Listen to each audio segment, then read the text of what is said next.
Dhaka Sylhet ৬ lane মহাসড়ক নির্মাণ কাজে নরসিংদী অংশে ৪ বছরে অগ্রগতি মাত্র ২০%।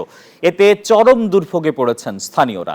তাদের অভিযোগ, ধুলাবালি, যানজট আর দুর্ঘটনা এখন নিত্যদিনের সঙ্গী।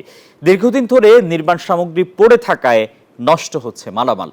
কর্তৃপক্ষের দাবি, জমি অধিগ্রহণ জটিলতায় এগোচ্ছে না কাজ। হৃদয় খানের পাঠানো তথ্য ছবিতে ডেস্ক রিপোর্ট।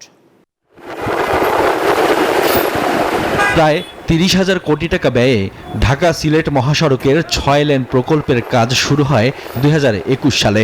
৪ বছর পেরিয়ে গেলেও মহাসড়ক নির্মাণ কাজে তেমন গতি নেই। বিশেষ করে নরসিংদীর ৫৪ কিলোমিটার অংশে কাজ হয়েছে মাত্র ২০%। বান্ডেল থাকলে প্রতি সেনমানিতে টাকা বাঁচবে। বিকাশ সেনমানি বান্ডেল কিনে জিতুন প্রতি লেনদেনে।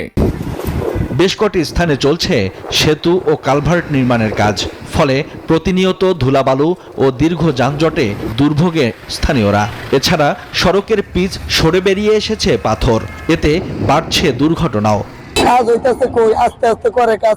এই যে ইট গেছে কতদিন, এর ভিতরে কাম মনে হয় 2 দিন ধরে ধরতেছে। মানুষজন চলাফেরা করতে পারে না, গাড়ি ঘোড়ার সমস্যা হয়, অ্যাক্সিডেন্ট হয়। গাড়ি ঘোড়ার কোনো নির্দিষ্ট কোনো ইয়ে নাই, এই যে এই দিক দিয়ে যাচ্ছে, এই দিক দিয়ে যাচ্ছে। যাত্রী ও স্থানীয়রা জানান, সংশ্লিষ্টদের গাফিলতির কারণেই এগোচ্ছে না কাজ। দুর্ঘটনা ও ভোগান্তির পাশাপাশি নষ্ট হচ্ছে সরকারি মালামাল। প্রচুর জাম, গাড়ি একটা গাড়ি ভাসতে না 1 ঘন্টা 2 ঘন্টা লেট হয়ে যাচ্ছে মানুষের সময়। নরমাল কাজ যেগুলি আছে, মনে করেন অনেক সময় জং টং করে রয়েছে, এগুলি কেউ কাজটা করে না।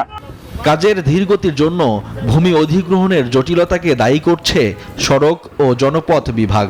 নরসিংদী সড়ক বিভাগের আওতাধীন ৫৪ কিলোমিটার অংশে ভূমি অধিগ্রহণ কাজের যে জটিলতাগুলো ছিল, বর্তমান জেলা প্রশাসক মহোদয়ের নেতৃত্বে আমরা নিরলসভাবে কাজ করে চলেছি। জনদুর্ভোগ কমাতে দ্রুত কাজ শেষ করার আশ্বাস দিয়েছেন প্রকল্প ব্যবস্থাপক। আমরা কাজ করছি, ওখানে কিন্তু আমরা ডাইভারশনও করে দেওয়া আছে। পাশে আমাদের রিজিট পেমেন্ট, সবচেয়ে বড় জিনিস যেটা হচ্ছে রিজিট পেমেন্ট, আমরা ঈদের আগে ইনশাল্লাহ ছেড়ে দিব আর কি, যাতে কোনো ধরনের যাত্রীদের অসুবিধা না হয়। Shoaib Shamim, desk report, news 24।